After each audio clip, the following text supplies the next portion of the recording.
किसी भी राज्य में मुख्यमंत्री और राज्यपाल के बीच में झगड़ा होना दुर्लभ बात नहीं है। दिल्ली से लेकर महाराष्ट्र तक में दोनों के बीच का झगड़ा हाल के सालों में देखा गया है। लेकिन तमिलनाडु में सरकार और राज्यपाल का झगड़ा अब विकराल रूप लेता जा रहा है। तमिलनाडु के राज्यपाल आर.एन. रवि का विरोध हो रहा है और get out Ravi social media से लेकर सड़कों तक पर ट्रेंड कर रहा है। राज्यपाल आर.एन. रवि ने हाल ही में ऐसा कदम उठाया था जिससे राज्य में तमिळगम बनाम तमिलनाडु को लेकर विवाद तेज हो गया। दरअसल विवाद की शुरुआत तब हुई जब राज्यपाल आर.एन. रवि ने गवर्नर हाउस में मनाए जाने वाले पोंगल त्योहार के लिए एक निमंत्रण पत्र भेजा, जिसमें उन्होंने राज्य का नाम तमिलनाडु नहीं बल्कि तमिळगम कर दिया और खुद को तमिळगम का राज्यपाल बता दिया। इस निमंत्रण पर मुख्यमंत्री M.K. स्टालिन और उनकी पार्टी नाराज हो गई और राज्य में राज्यपाल के इस्तीफे की मांग भी तेज हो गई। लेकिन विवाद की असल शुरुआत हुई थी जनवरी के पहले हफ्ते में एक कार्यक्रम में, जहां राज्यपाल रवि ने राज्य के नाम को बदलने की बात कही थी। इसमें उन्होंने कहा था कि इतने सारे शोध लिखे गए हैं, सभी झूठे और घटिया कल्पना के हैं। इतनी सारी थीसिस लिखी जा चुकी हैं, लेकिन वो सब झूठी हैं और घटिया हैं। इसे तोड़ा जाना चाहिए और सत्य की जीत होनी चाहिए। तमिलनाडु के लिए तमिळगम अधिक उपयुक्त शब्द है। बाकी देश ने लंबे समय तक विदेशियों के हाथों बहुत तबाही झेली है। तमिलनाडु का असली अर्थ है तमिलों का राष्ट्र, जबकि तमिळगम का अर्थ है तमिल लोगों का निवास और इस क्षेत्र का ये प्राचीन नाम भी है। बस फिर क्या था, राज्य की सरकार ने राज्यपाल आर.एन. रवि पर निशाना साधते हुए कहा कि वो राज्य में बीजेपी और आरएसएस की विचारधारा न थोपे। लेकिन मामला यहाँ रुका नहीं। 9 जनवरी को तमिलनाडु विधानसभा सत्र की शुरुआत राज्यपाल के अभिभाषण से हुई। राज्यपाल सरकार का लिखा हुआ अभिभाषण पढ़ते हैं, जिसकी कॉपी विधायकों को पहले ही दे दी जाती है। राज्यपाल पर आरोप है कि उन्होंने लिखकर दिए गए अभिभाषण के कुछ हिस्सों को जानबूझकर पढ़ने से छोड़ दिया। राज्यपाल ने भाषण में द्रविड़ मॉडल, पेरियार, धर्मनिरपेक्षता और आम्बेडकर जैसे कुछ शब्दों को अपने भाषण से ही हटा दिया।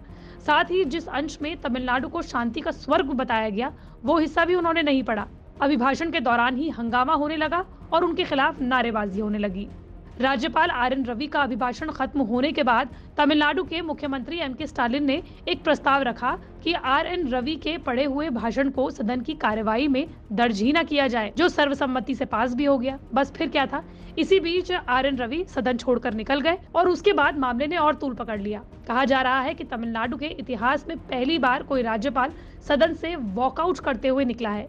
लेकिन अगर आप ये नहीं जानते कि आर.एन. रवि कौन है, तो आपको बता दें कि 70 साल के आर.एन. रवि एक चर्चित आईबी अधिकारी रहे हैं, जिनका उत्तर पूर्वी संघर्ष पर विशेष काम रहा है। उन्हें नो नॉनसेंस एडमिनिस्ट्रेटर के तौर पर भी जाना जाता रहा है। पटना में जन्मे आर.एन. रवि केरल कैडर के आईपीएस अधिकारी रहे हैं। 1976 में प्रशासनिक विभाग ज्वाइन करने से पहले उन्होंने कुछ समय पत्रकारिता भी की। हालांकि उनकी ग्रेजुएशन फिजिक्स में रही। अपने कार्यकाल के दौरान रवि ज्यादातर समय आईबी यानी इंटेलिजेंस ब्यूरो में ही रहे। उनके बारे में कहा जाता है कि वो उत्तर पूर्व के बारे में अपनी हाथों की उंगलियों पर बता सकते हैं, जिसकी वजह से 2014 में उन्हें प्रधानमंत्री कार्यालय की तरफ से नागालैंड में शांति स्थापित करने के लिए नियुक्त किया गया था।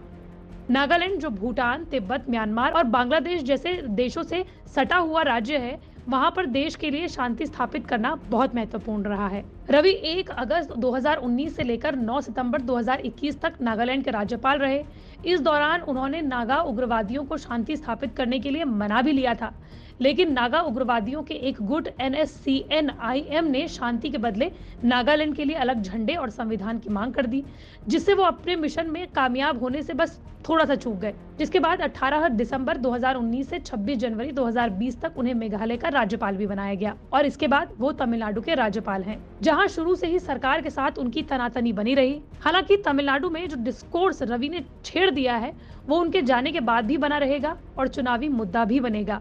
फिलहाल ये होते हुए तो साफ दिखाई दे रहा है। आपकी इस मुद्दे पर क्या राय है, वो हमें जरूर बताइए। और आर.एन. रवि ने जो तमिलनाडु को तमिळगम की बात कही है, उस पर आपका क्या सोचना है, हमें कमेंट बॉक्स पर जरूर बताएं।